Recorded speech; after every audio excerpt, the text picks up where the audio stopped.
Awesome. Well, welcome UC Santa Cruz students. We thank you for tuning in this evening for Design Your Future Art Track. The primary goal of this event is to inspire you on what you can do with your degree. And you know there's many roles in this industry, and this event will help you find your path. My name is Taylor Nagel. I'm the events coordinator for the Career Success Team at UC Santa Cruz. And this program is offered in collaboration with the Career Success Team and the AGPM program, housed in the Arts Division as part of our first ever Games Career Exploration events. So we're bringing Games alumni to you all virtually to share their career journeys and experiences. But before we jump in, I just want to, and you all meet the alumni, I want to provide some Zoom meeting logistics. So we are recording this session up until the breakout sessions. We ask that all attendees stay on mute until directed otherwise. And if you have any questions throughout the program, please put them in the chat box at the bottom of your screen, but send them to the co-host, Sophia. She will then send them to our moderator who will ask the panelists the questions. Now, here is a quick agenda of today's program. We're gonna have a 45-minute panel discussion, then some time for some Q&A, and then we'll break you out into breakout rooms with one alum each and a moderator, and here they'll direct that conversation within the breakout rooms. Now I'd like to introduce my amazing co-host Juan, the AGPM undergraduate advisor, who will introduce himself, the panelists, and start the discussion. Right on. What's up, y'all? How y'all doing? All right. Very tired. It's been a very tiring week, I'm sure, for many of us.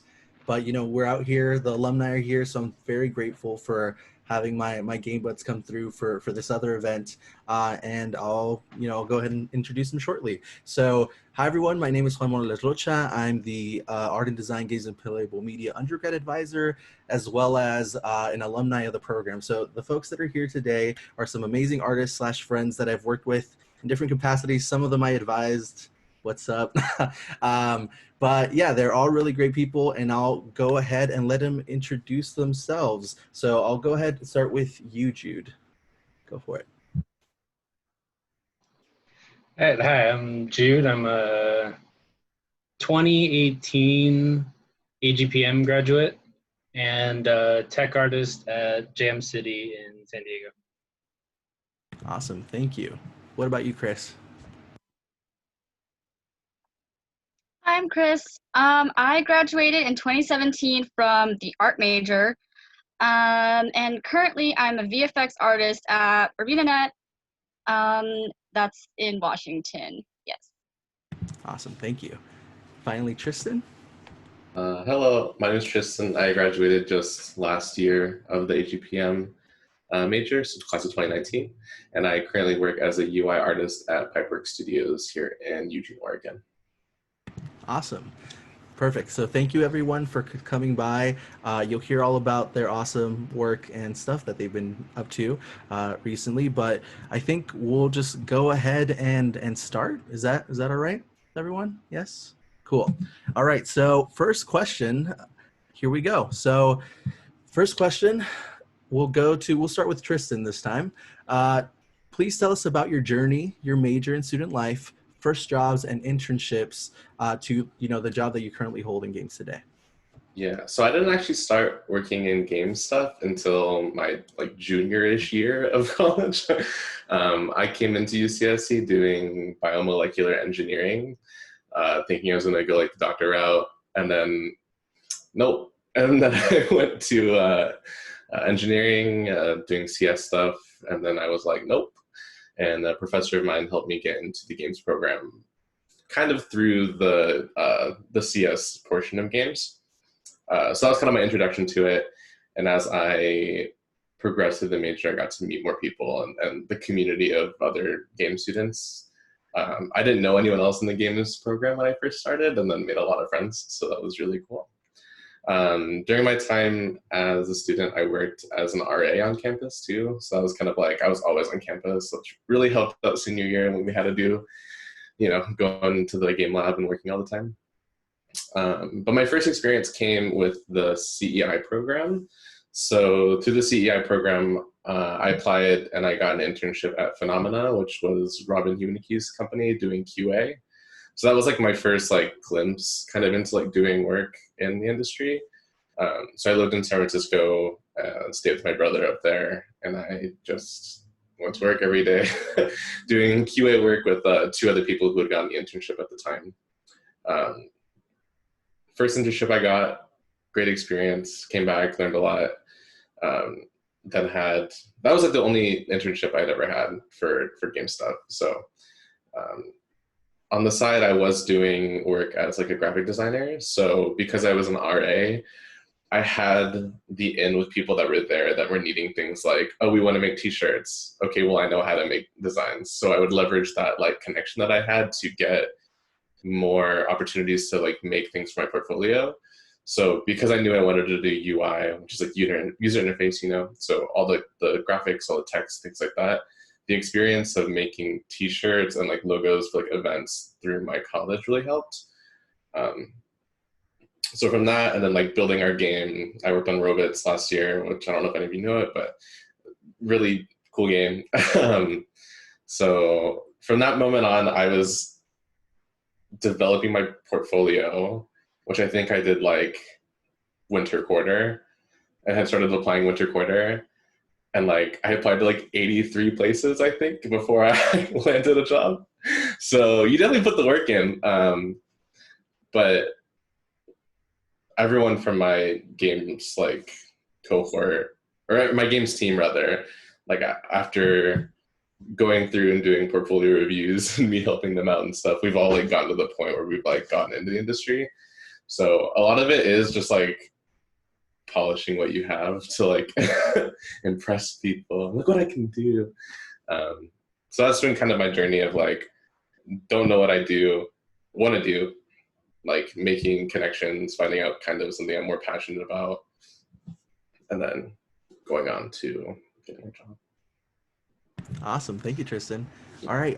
Chris, you want to take it next? Also, do you need me to repeat the question? Go to Jude first. I'm setting up my computer. Sounds good. No worries. All right, Jude, take it away. All right, so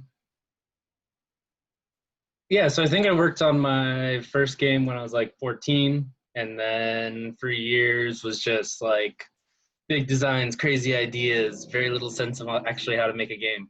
And then around 18, I decided to pick up Unity, start learning how to program. I was also making art for a long time. And I kept applying to artist jobs and, you know, apply to like hundreds and hundreds of jobs and get like maybe a handful of responses. And like the 2 interviews I got in like 8 years, both were like, yeah, why do you also program and design? And like, why are you so broad? Like, and I was like, but anyway, so then I had been going to school part-time like during that whole time, transferred into UC Santa Cruz in like the AGPM major, and yeah, and then was just working with teams, working on like multiple projects, trying to like maximize what I could do. And then it was, I think at the beginning of my senior year, where Tad did a lecture on different roles. And he introduced tech art. And before that, I'd only known tech art as like rigging. And I was like, I hate rigging. That's not for me. But he's like, all the stuff you do, like, yeah, I don't know, different rendering, doing all the different things between programming and art and being basically a generalist. He's like, that's actually a really good fit. So I wouldn't like focus my senior year on being a tech artist on a team, focus on like rendering and shaders and VFX and animation and a bunch of different things, and just like managing a bunch of artists. And that really helped build a portfolio that, well, I mean, mainly it was just like build my 2-minute demo reel of this is like the awesome stuff that I've like accumulated. And it was a lot better. I mean, it still took like 6 months and like 200 job applications or something. And then even then it was a job through someone I knew who had graduated a year before me, who already worked at Jam City as a designer. And she was like, hey, they're looking for tech artists at my studio. And so that helped. The referral made that I actually got seen. And then, yeah. And then like once I got in, it was like, oh, they actually looked at all my stuff, and all the stuff that would usually like in the past be like, oh, that's too generalized or too weird or too experimental, all the weird art game stuff I was making. Like, that's amazing. I mean, it really helped that the guy who was in charge of like hiring me was used to be a graphics programmer. So we just nerded out about shaders and lighting and rendering and all this stuff and really hit it off. And now he's my boss, and it's great. And yeah, and so then I got the job. I've been working as a tech artist at Jam City for about a year and a half. Oh yeah, also I never had any internships or anything. I just made stuff for like 10 years and then finally got a job. And yeah, so I've been here a year and a half. I've gotten to be from being the only tech artist at the studio to now I have my own tech art team of 4 people, and we're like still growing it, and I'm basically getting to build up like a whole department in the studio. Yeah. Cool. That's awesome, man. Congrats. Cool. All right. Chris, do you want me to repeat the question, or you got it? I have the question. Perfect. I'll let you take it away. All right. Cool. Like I said before, I was an art major, so I wasn't in like AGPM or like the CS side. But every year I did work, well, almost every year I worked on like 2 of the senior projects. And I thought that was really valuable experience, being able to work through the entire production cycle from pre-production all the way through polish phase. Let's see, I didn't know that VFX artist was like a thing until like I was talking to Jude and he was saying, yeah, like you should, or Tad was talking about like different roles, and like VFX artist might be a role that you're interested in, because I had, while it was valuable experience for me to work on the senior projects, I didn't quite know what I wanted to do. Like I wanted to be a concept artist, but I also had a lot of fun doing like 3D modeling, animating, texturing, yeah, VFX, UI, advertising art, stuff like that. But VFX artist is very similar to tech artists in the sense that you need all of those skills. Like all the skills I've been building up by like knowing 2D and the 3D side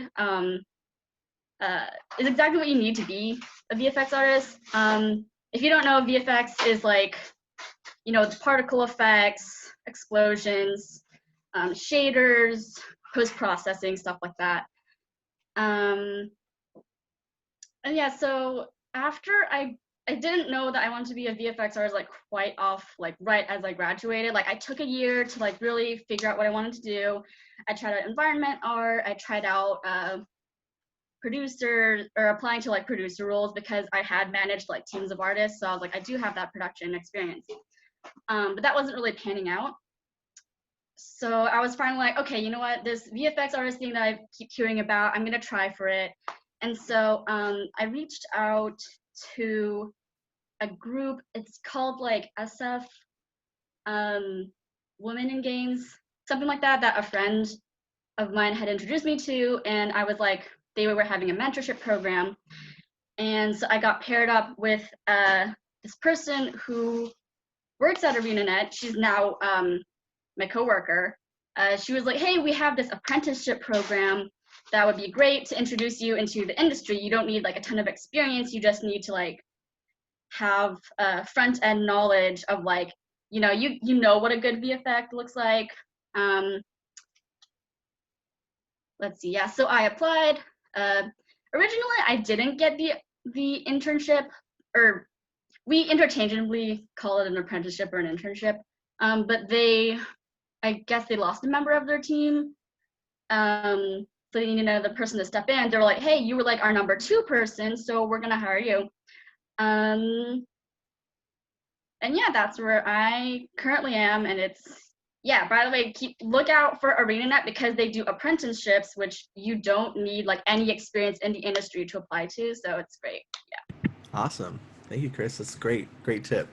All right. Question number 2, everyone. What was a class or experience as a student that was valuable for your future career? Whether it's like a faculty member or a club that you joined, what are the biggest differences between making games in school versus in the industry? And I'll let Jude start this one out. Go for it. So, like I said, there was that class with Tad where he was talking about the different roles, and that actually let me show something to focus on. And also a lot of, I mean, he gave me a lot of advice through senior year and helped me out so much figuring out not only what I was looking for, but also how to aim towards it. And then, yeah, and then other than that, it was getting to work on like the 170 series and understanding, because once I had a sense of like what I like to do, because in junior year I worked, like Chris and I were co-leads on a 170 game, co-art leads, and Chris did most of the management and I did most of the pipeline stuff, and I was really into it, and I had no idea that that was a tech art thing. But yeah, just getting to work on projects really helped. And then when it comes to the difference between making games in school and making games in the industry, it's like, I mean, no matter what you're doing, you're actually going to probably be doing a smaller range of things when you work in the industry. And I know, at least for me, it's weirdly easier working in the industry, like working a day job versus working game projects. Because working senior projects, it was like there is no sense of like minimum hours. I will do it all the time. It's fine. I will just work like crazy and jump around and do a bunch of stuff. And then at work, it's like the biggest difference is, well, we're more organized. You have the support network of team and a lot of experienced devs around you, and it makes it like so much easier. And you do less work, but you focus a lot more on optimization and scaling. Because I'm not doing, the things I have to do, not as complex, but I have to be able to do way, way more of them and make it so that, also I work on mobile games. So I have to make sure that the phone doesn't explode while I make everything look cool. Right on. Awesome. Thank you so much. All right, Chris, you want to go next? Sure. Oh wait, I have questions here. So a valuable class or experience. Since I was in like the traditional art major, I definitely had like a very different experience. But what I found useful was like, I don't know, the thing about like schools, like they have you hit deadlines, and like that's a huge thing that I feel like if I didn't like have, I don't know, having a quarter schedule really helped me. Like being able to hit deadlines is like a skill, I guess. Let's see. Being able to jump onto the 170 games, you don't know what engine they're going to be working in. Are they going to be working in their own engine, Unity, Unreal? Like, are you going to be using Photoshop, Maya, Blender? What program are you going to be using? Being able to just pick something up, tinker with it for a week, and then be able to like make something is like a pretty good skill, because in my field in VFX, like you don't know what engine they're going to be using, like the studio. The programs vary. Like for example, at ArenaNet we have a very like specialized pipeline that it has a very high difficulty curve or learning curve. But I think, yeah, my experience like helped me get through that. Oh, critiques. One thing I really liked about, I don't know how the critiques go in like AGPM, but in the art major, we have like, you know, every like 2 weeks or something, we'd have like an art critique, and being able to handle feedback and being able to improve upon your craft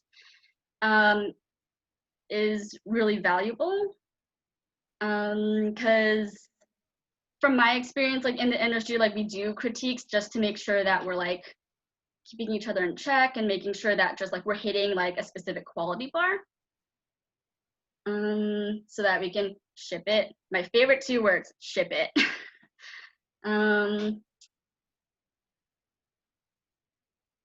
Was that it for the question? Yeah, I think you covered it. Cool. Perfect. I think that's definitely something. Yeah, I'm not sure if our faculty or certain classes that folks are taking have that like level of critique that folks have in an art class, but I think definitely that's something that if it's not done so already as part of the curriculum, that would be a really great benefit to see as something for our curriculum for sure.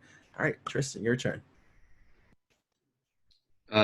Yeah, so classroom experience as a student that was valuable for my future career. In the ADG class with Marcelo, there was a whole lecture that was all about topography, color theory, like, you know, rule of thirds, golden ratio, all that stuff. That's like a UI artist's wet dream. So like that whole conversation just like before getting to that class resonated with me. During that class, I was like, yes, preach. And then after that class, it's just like something I live by on a day-to-day basis. Aside from that though, I was able to go to GDC and Juan was there. I don't remember, was that through, that was like an application through something. It was through like, something. Yeah, sure. Yeah, it was like something that the university was, you could apply for it, and I was, you know, lucky enough to get it, and going to GDC and like going to like UX design talks was really influential, and getting to see like people in the field and like ask questions to them directly and like be able to interact with them like that. The biggest thing I think that's different from me working like the 170 series versus working in the industry though is like, it is definitely more like you're in one thing and you're doing one thing. So right now, because I'm a UI artist, I am pretty much responsible for every single screen that's going to appear on any game that I'm working on. So that means that I'm working with design, I'm working with engineers, I'm working with other artists, because I need to know what the design that they're wanting is so I can design the features for it. I have to know how the technology works so that the art can work with it. And then I have to be able to like go through and make art mockups. So I just got into a new project actually this week. So it's very different. Right now I'm building everything from the ground up. So everything is super basic wireframey. But the project that this came from is like a really big project. We're working with a really big company. So everything they have is already established. And when you come into something new, you need to be able to learn how to take what other people have done, make it look like it's in their style, and make it look like it fits into that world. So if you're working on like Avengers or something, like you need to make sure that everything like reflects like the Avengers aesthetic, or I don't know, if you're working on Pokemon, it needs to work on like the Pokemon aesthetic. Like you can't just go into a project with like, I only do this and then like expect it to work out. So you got to be real flexible, being able to do art that's kind of like the style of what you're working with, and making sure that like your art lead is you know, you show that you've done like X amount of things. So I've done like 30 versions of something, and then you show them all of them, and they pick one, and then you like delve into that one like 30 times. So it's a lot of iteration and a lot of work goes into that. Versus I feel like 170 was, does it work? Does it look somewhat okay? Then it's fine. So that's probably the big difference. Yeah, definitely. Yes, definitely echo a lot of that. Like having, you know, the patience to be iterating on stuff, especially for UI, and then, you know, the flexibility to try to adapt your style to whatever else you have, I think is super, super great feedback. All right, we'll move on to number 3. And Chris, you could take this one away when I finish saying it. How did you move past your initial fears of interacting with professionals in your field and begin to build your relationships with your network? So I wrote down a lot of points for this because, yeah, networking is huge. Like without networking, I wouldn't have my job. So let me look through my notes. Yeah, I think the first thing is like the mindset that you approach people with. These people like started off in your position at one point in time, and they do want to help you, but they don't want you to just come up and ask like, can I have a job kind of thing. They want you to like get personal, like, how did you get into the industry? Or like, hey, could you like look over my resume for me? Engage them in like conversation, and like you don't have to be like super formal, because a lot of people in the industry are super informal. It's really dope getting to know these people, and yeah, just view them as like potential future coworkers even, because they could be. Yeah, they love questions, so go ahead and ask all the questions you want, because they want to answer your questions. And then I have two other notes here. One is like, find a mentor. Like, it's not necessary. I know a lot of people who didn't find a mentor and got into the industry, but it helped me a lot to have someone just to like check my resume, and like who knows the field that I'm trying to get into. And then the other piece of advice is network with the people around you. Like, my biggest network was everyone that I met through the 170 projects. Yeah, the person who introduced me to the network was like the lead on one of the projects I was working on. So definitely just like hit up everybody on LinkedIn, just like everyone. You won't regret it. Awesome. Thank you, Chris. All right, Tristan, want to go for it? Yeah, piggyback off of that, your cohort that you're with is like, it's such a good resource. People still reach out to me on Discord and go like, hey, how's my website look? Or like, how does my resume look? It's like, they're the people that you're like going through this really like weird, difficult thing with. So they're going to stick with you, and it's good to help one another. My initial fears going into it, I mean, I think I'm just now getting to the point where I'm like finally getting comfortable enough to like feel like I belong in the industry, because I mean, I just graduated like a year ago, and a year isn't that long of a time, especially when you don't know anyone. And it's like, so I moved to a new state, started a new job, and then like I'm like the bottom of the pack at like a new place. So like, of course you're gonna feel uncomfortable for a while, but I think once I started opening up and asking questions, I think that's kind of what people expect of you. So when you don't, they kind of like treat you like you're like quiet and meek, and they like won't want to make that interaction with you. Versus if you're like actively pursuing someone to like critique you, they'll see you as being more receptive to like critique and be more willing to talk to you. That's kind of what I found, at least. Because when I first got there, I was just like in a little corner by myself. Unless I like made the trip to like walk 10 steps to go ask someone if something looked okay, then like I wouldn't have talked to anyone for like the day, because like they're busy doing what they're gonna do, and if you're not gonna ask questions, and it's like they're not gonna waste their time to just babysit you all day. So for me, that's kind of how it was. I also work with people that are really old, so like everyone here is like in their 50s or like 40s. They like have like kids and stuff, so I don't really have anything like to relate with on that level. But like a good artist is a good artist, and someone that knows a lot about Unity knows a lot about Unity. So they're still curious and want you to do well, but you have to also like put your effort into as well. For sure. Thank you. All right, Jude, go for it. All right. So yeah, so I think, I mean, for a lot of years, I would just like hang around events around GDC because I couldn't afford to go to GDC. And that helped because like little bit by little bit over time, I got less awkward around game devs, and was able just to have more conversations.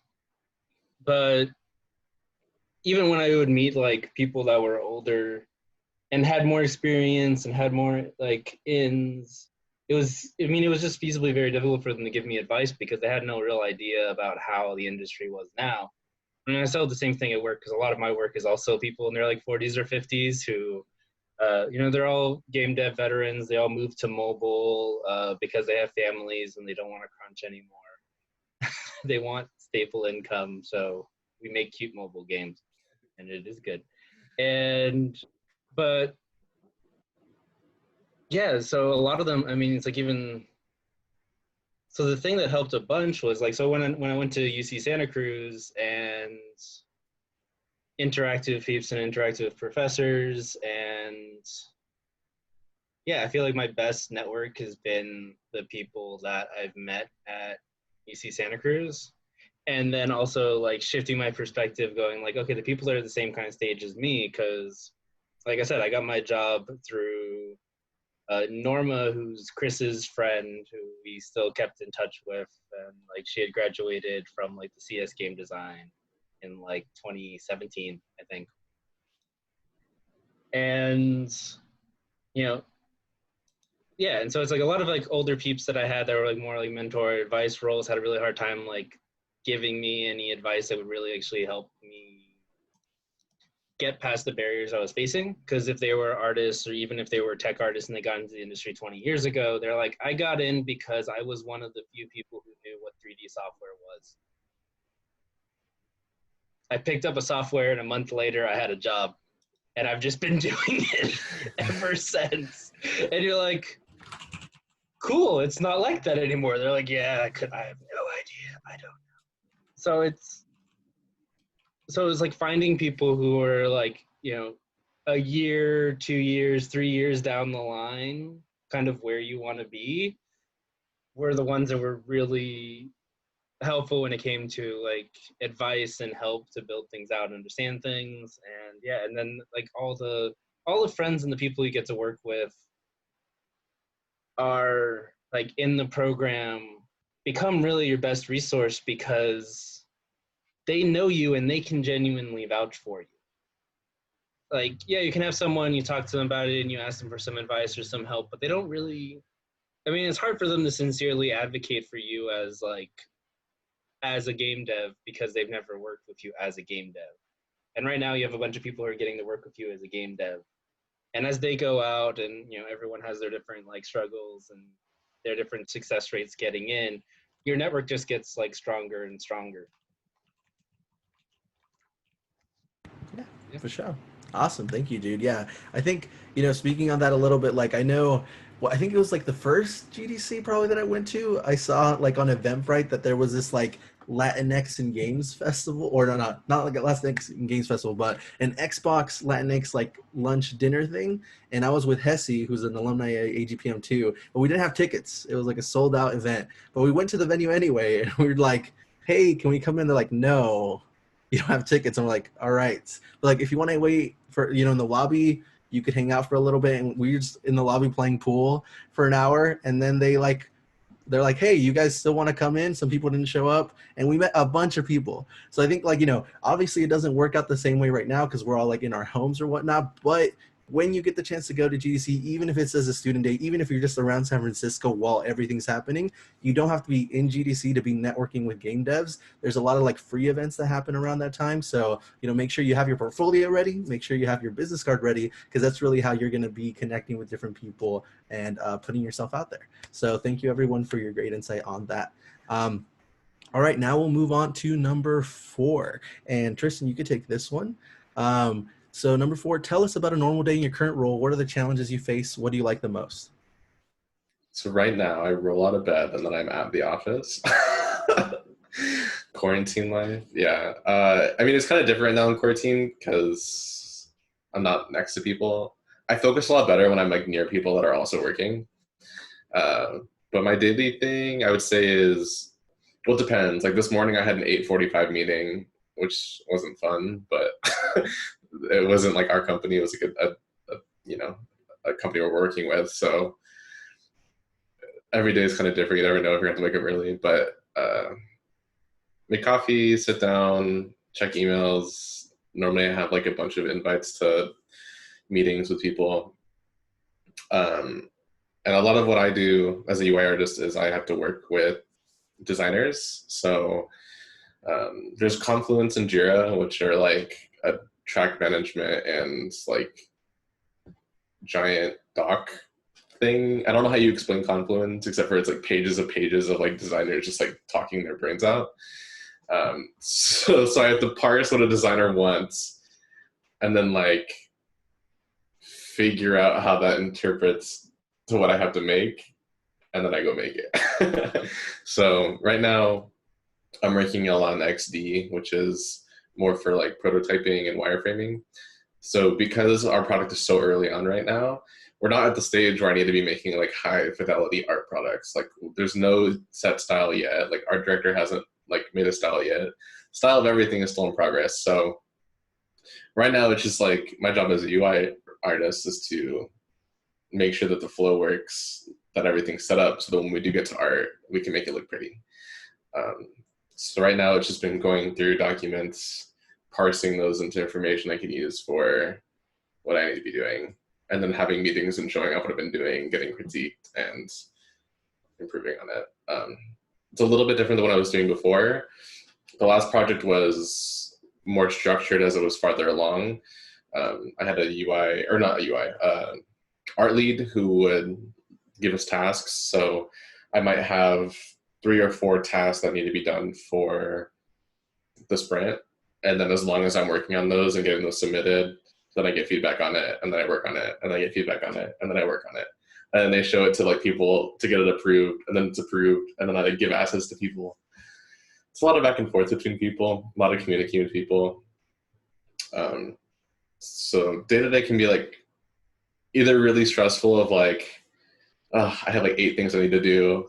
Let's just like start on one, get to a point where it looks different and like diverse, and then submit that, and then wait for feedback, and then repeat with all your things until you get to a point where it's up to standard and it looks good and it gets submitted, and then you see it in game and it's so cool. I remember my first thing I saw in game, I was like, oh, I contributed. So yeah, I think the most thing I like about the work I do here though is that I haven't really experienced any crunch. Like the studio I work for is like super like liberal conscious and like really organized, and it's really led to like not needing to crunch at all, which is like something I really value. So good step in the industry. Awesome. Thank you, Tristan. All right, Chris, you want to take it away? So I do want to put out a disclaimer that I work on a live Surface game. So what I do from day to day is pretty much like the same stuff. Like I don't have to work through pre-production. We're literally just in production for the entire time, I guess.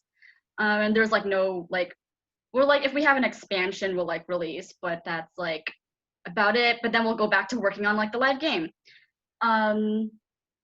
I want to say that like 50% of my day is spent working on stuff. 30% of my day is spent fiddling with the programs and like making and like getting them to work for me, like banging my head against the wall.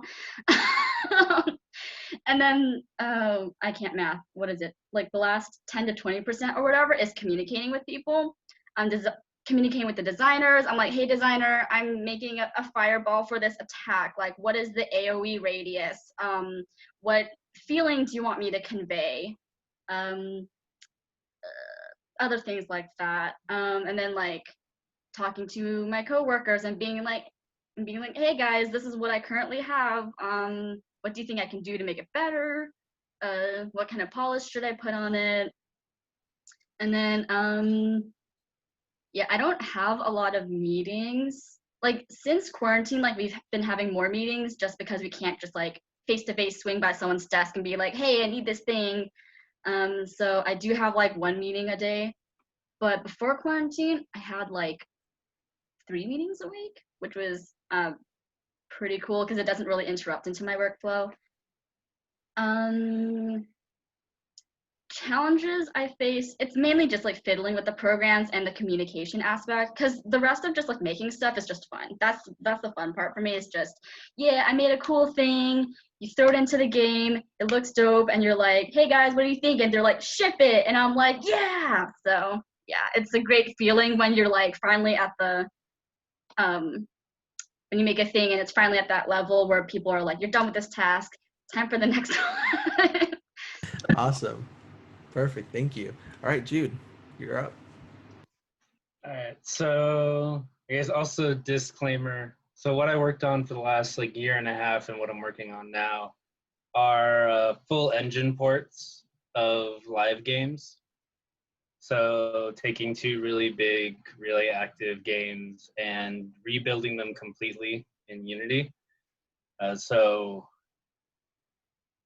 many prefabs, so much building prefabs, organizing textures, optimizing textures, arranging UI, building VFX, animating things, figuring out a lot of discussion with engineers on how to build things so they look the way they're supposed to look. And the interesting thing is because you're building a game to look like a thing that already exists. So you're just like there going like, okay, I would have review meetings where it would be like 1/8, 1/16 of a second off. Like it just feels off. It's a little, to review for different like animations and effects. So it's a very strange thing. But yeah, we just shipped a game, and now we have to ship another game by December. Otherwise, it disappears because Flash is dying. And so fun times. But yeah, I think the main challenge is just figuring out how to get things. It's the big discussions on what is close enough and what are the things we can improve. Because we're recreating everything, and they don't want it to, diverge too much. But also when you're looking at like glaring issues, there's a lot of time I spend talking with like the art directors and going like, does this count as an art bug? Because this is kind of fugly. And they're like, yeah, that's an art bug. I'm like, yeah, all right, make it look nicer. But even with our crazy schedule now, trying to ship another game in like 7 months or something, yeah, my studio doesn't really crunch. So like in the whole process where it was like a year and a half to ship the last game, we had 2 weeks of optional 50-hour days, or not 50-hour days, 50-hour weeks, 50-hour days. We had 2 weeks of like optional 50-hour weeks. So basically like work an extra 2 hours, like 4 days a week or something, or 5 days a week, however that works out. But I mean, I didn't even have to do that. And I was basically just for some engineers that are trying to keep some things from exploding. But yeah, it's been generally nice because it's a similar studio where it's a whole bunch of people, the whole studio, like the head of the studio is an artist, like who's been in the industry for like 20 something years and has like 7 kids and like has other priorities.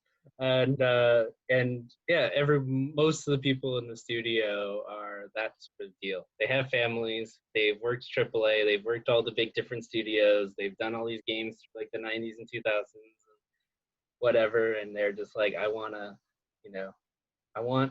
sane work life. And awesome. Perfect. Thank you, everyone. All right. So we have 5 more minutes for this round of preset questions. So we'll go ahead and finish it off with number 5. So let's see. What is something you wish someone had told you that you didn't know before starting your job search process? So if you had to like tweet this out in one tweet, what would you say? But no, feel free to elaborate. And let's see. We'll start with Jude this time. All right. The one thing I wish someone had told me before I started my job search process was that tech art was a thing, and that there actually are jobs for people who are more generalized. Because I thought liking to do everything just meant that I was always going to have a shitty portfolio. For sure. Awesome. All right, Chris, go for it. I can't think of like anything better than this. But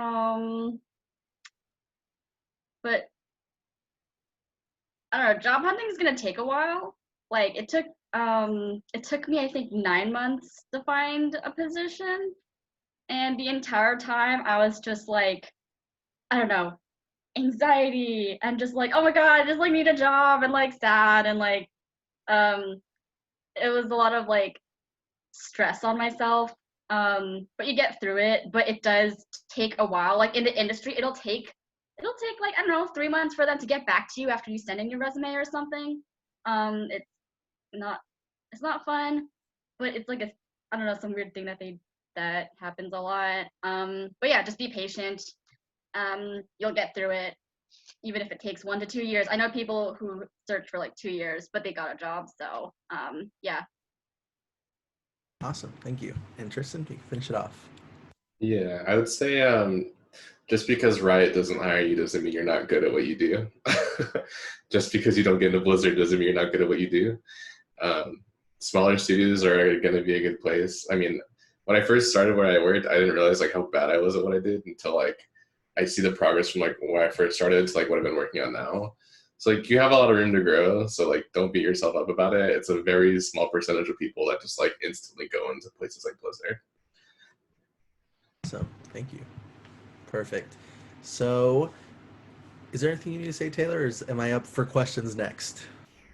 Questions it is. Perfect. All right. So we've had some, the audience send some questions over to Sophia. So I'm going to go ahead and put them out there for folks. We're going to be doing these until 6 o'clock. So whoever wants to take these questions, go ahead and start. So we'll go off with the first one. Question number 1 from the audience. Is it essential to learn Photoshop in order to find an artist job? Who wants to take that away? I guess it depends what kind of art you want to do, but like 90% of the time it's yes. Mm-hmm. Unless you're doing like 3D animation, which I guess is an art job that's not really Photoshop driven, you still might need to be able to like texture paint, which is Photoshop. For sure. Yeah, I make textures frequently. Like, I don't know, every other task I have to make a new texture or something, even though like most of my job is tinkering with programs, really.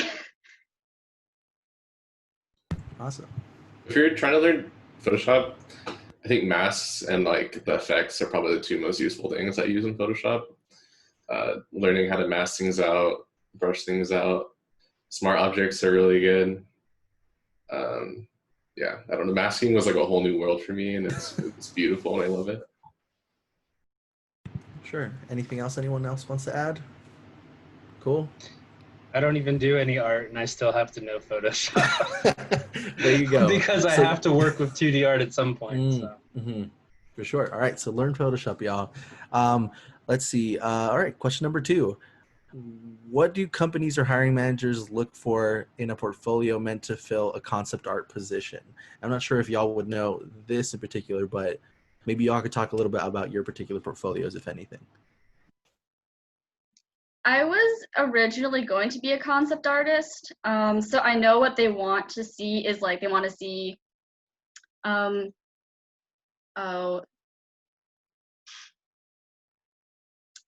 can't remember what the name of it is, but it's like, have you seen like those drawings where they have like 6 variations of like the same character? They want to see stuff like that. A lot of the times they want to see that you can, unless you're applying to like Blizzard or something, then obviously draw in like Overwatch's style or whatever. But otherwise they're going to want to see like breadth, like they want to see that you can do fantasy and sci-fi and stuff like that. Definitely good anatomy, good painting skills. Well, that's where I was doing character art. If you're doing environment art, obviously like perspective, shading, get colors, just nail your what is it, like the 12 principles of art, something like that. Yeah, that's what at least I was doing when I was building up my concept art portfolio. Awesome. Anyone else want to touch on that? I don't do concept art, but I've seen some people that like applied with concept art. A big part of it is just presentation. Like having a beautiful character, it doesn't matter if it's on like a white background. So like make the space it's in look like nice and professional, and like also spend time doing that. It doesn't mean you have to do environments, but even just like making it in like one of those like gray back, settings with like, it's small and like doesn't have anything to do with like how your art actually is, but the presentation of it is also important. For sure. Anything you want to add, Jude? So for concept art, I have seen a couple of my coworkers' portfolios as they came in, and a couple things that they have done. I mean, also is like the particular kind of stuff we're looking for. We look for like really high quality, but super cute. I mean, it's pandas and cupcakes and gingerbread men, but it's all like really high render quality. So there was a couple, the ones that I saw that were really nice actually would compose series, so they wouldn't just do like, oh, I do a range of individual characters, but they're also more like mid-level. So their mid-level was you had your range of characters, and then they were like, each one of these characters is actually a part of a whole environment and a whole cast of characters, and they would just have it like blocks of like, here's this whole world I've built out in this world and this world. For sure. Thank you. All right, thanks everyone for that. Okay, so this one's like it's like a 7-parter question. I'm just kidding, but it's a lot. So this is sort of a response to Chris's answer for number 2. So, but you know, feel free whoever wants to take that on. Is there someone who guides the art direction? What is the work like for developing art? What is the expected turnaround time? So I'll put that out there first. Let me know if you need me to repeat the questions too, and anyone feel free to take that on. So the question was, is there someone who guides the art direction? What is the work like for developing art, like, you know, art that's being worked on, and what is the expected turnaround time? So for me, I work like, it's hard, there's so much to this question. So we were working with an established like brand, essentially. So the art that we were making like has to like fit the colors and like the world that it's being put into. I don't do like character art or anything like that, but the characters that were part of this brand were already established characters. So it's like you're meeting with like art leads. I mean, for bigger companies, they have literal teams that are just about brand management that are making sure that the art that you're making is true to the character that you're designing. So if you are making a 3D model and you put like horns on it, they'll be like, there shouldn't be horns in this character. There's no horns. There's never been horns in the history of this character. Why are those there? They'll be like, the cape is too high. Make the cape shorter. Like the mask doesn't look like that. Let's try like 4 more versions of the mask. So there's people who are in charge of brands like that that are in control of it. Aside from that, most of the art that people do for like characters comes from concept artists. Like that's why it's really good for concept artists to do like multiple poses of things, especially for characters, because the 3D modeler is going to be working off of that concept to like make your character. There is an art lead, and they are a big part of it, of making decisions, but like you're also the person making the art, so there's like kind of a compromise there, but that's just what I've seen. Sure, thank you. Anyone else? I think like the latter half of the question, it like really depends upon the studio you're working at. For what was it, like the sorry, could you repeat the question? No worries. Yeah, so let's see. So, you know, who handles art direction? What does the work look like for developing art, and what is the expected turnaround time?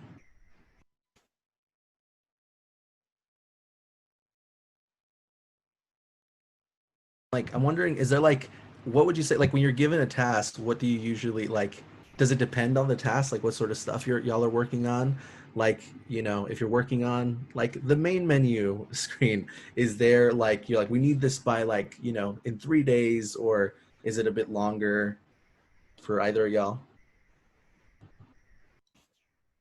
Almost everything is by sprint, as far as I know. So you'll get tasks in a sprint, and tasks can be added to a sprint. But if you're just starting a sprint out and you have like 8 tasks, like normally the priority of it, so if you have a high priority one, those are the ones you start with, and then medium, and then low. Turnaround time just kind of depends on how fast you get it done and how fast you get feedback on it. So if you finish it the first day that you start it, but then the people that need to review it, or the people that have like stakeholders in it, don't get to see it for another 2 days, then that's like when you get the feedback for it. And then If they like it, they like it. If they have critiques, you fix the critiques. So turnaround time is just dependent on who has to see it. For sure. I think that's great. That covers it perfectly. Here, let's see. I'm going to jump to a different question. What was one of your first steps after graduating? I guess, like maybe, you know, initially, like even if you didn't get, you know, quite into the role that you got into now, what was some of the first sort of actions that you took immediately after graduation? If you can remember. So I know that immediately after graduation, because I now knew what my target was, I started applying to tech art jobs like crazy. So before graduation, I set up my demo reel, and then got some peeps to critique it, and you know, just had my little like 2 minutes of cool stuff. And then I just sent that around to everywhere I possibly could. I was just like, there's a tech artist role anywhere from junior to mid. I'm just going to apply to all of them. Sure. Anyone else? Good. After graduating, well, I didn't quite know what I wanted to do, so I just spent a lot of time exploring and researching and talking to professionals and like reaching out. Yeah, because I didn't know what. Well, I wanted to do concept art, but then I found out that it was extremely hard to get into concept art. Like, I wasn't at the level, the quality bar that they were looking for at the places I was applying to. So I was like, okay, so I have to find something else because otherwise I'm gonna have to like go work on my portfolio for another 2 years or something. So. Sure. So do you want to go ahead and take it away, Tristan?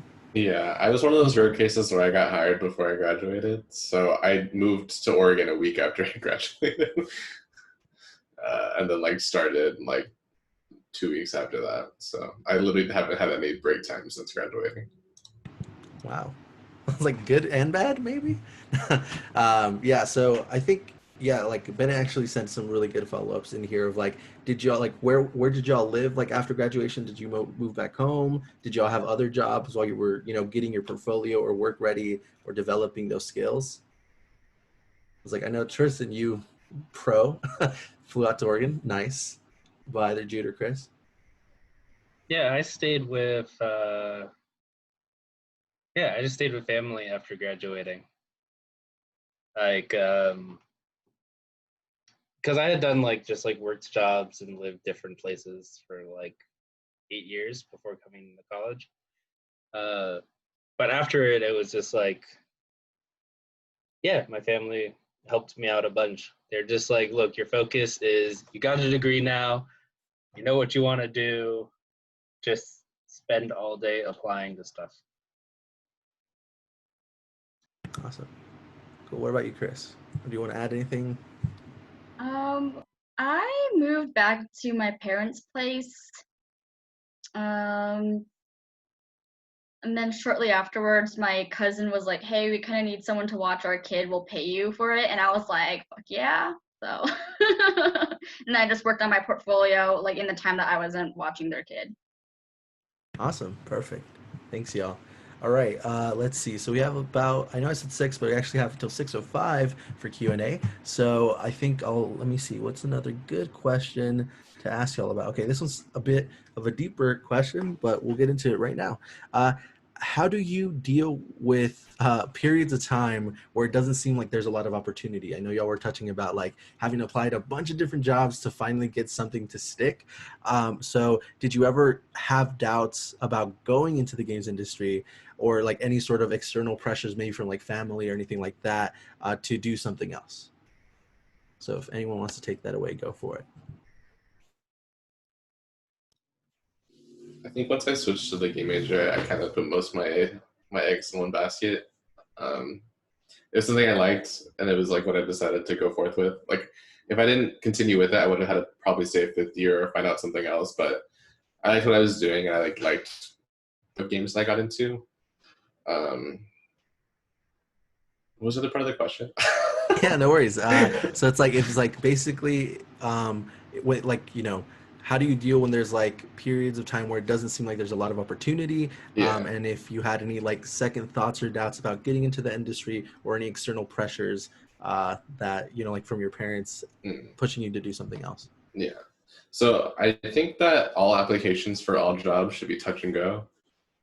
Like obviously you want to put as much effort you have into what you have, but like don't dwell on it. Like if you can send out like 100 like medium to like okay like, you know, job applications with the same stuff that you're going to be putting in like the one that you spend like 1,000 hours into applying for, at the end of the day, it's like the same art that you have in both portfolios. That's what they're going to be judging you on. So you can either spend like, you know, the extra like 5 hours applying for one job, or you could apply for like 8 different jobs in that span and have a wider variety of people that would potentially hire you. So don't put too much of your focus into like, oh, I've applied to like 80 and I don't get anything back. Like, okay, you applied for 80, now go apply for 80 more. And then like one of them will probably get back to you, you know? Yeah, for sure. Definitely. Anyone else? Yeah, well, I did that for a really long time. I think, yeah, it's really important to not, yeah, because they talk about like, yeah, building a really good resume or that cover letter, you can really like wow them. But that does just produce like a giant amount of fatigue, and it's a giant amount of time spent trying to make sure that every cover letter is great and everything, every resume is perfectly structured. But yeah, at a certain point, you just got to be like, you know, you already have enough time. Odds are, if you get out of work and you still have to like, you know, have a day job and do other stuff and have other life things, like apply a bit consistently, but also like, yeah, spend time working on stuff. But you do it bit by bit, and over time you get better. Sometimes it can take a really long time to build up skills. Like, I mean, it took me 10 years to get from when I started applying for jobs. But then I started mid-level. And I kind of just like skipped ahead because once I finally found a place that actually liked, you know, what I did and what I was good at, they were like, holy shit, we've been looking for someone like you for like 2 years. They had kind of just been, you know, in the background looking for a tech artist that really fit what they wanted. And like, I ended up being that person. Awesome. Yeah, when I got hired, they were like, they knew that I was like intro just out of college. They were like, we don't expect you to be like the best artist in the world. They're like, we know you're gonna have to like grow while you're here. So don't expect that like you have to like have the most polished thing in the world, because they know that you're still new. They know that you're gonna like grow while you're at that company. Awesome. Cool. All right, let's see. I say a little word. What was that? Oh, no, I have some things to say. Please. If I could, yeah. One thing, I think people don't utilize their career centers enough. They will look over your resume. They will do practice interviews with you. I think we've been putting a lot of like emphasis on like resume and portfolio, but if your interview skills are shit, they're not gonna hire you. So definitely like know how, like do practice interviews, like research what interview questions are typically asked and stuff like that. So Great advice. Thank you. All right. So it is 6:05. So now what we're going to be doing is moving into our breakout rooms.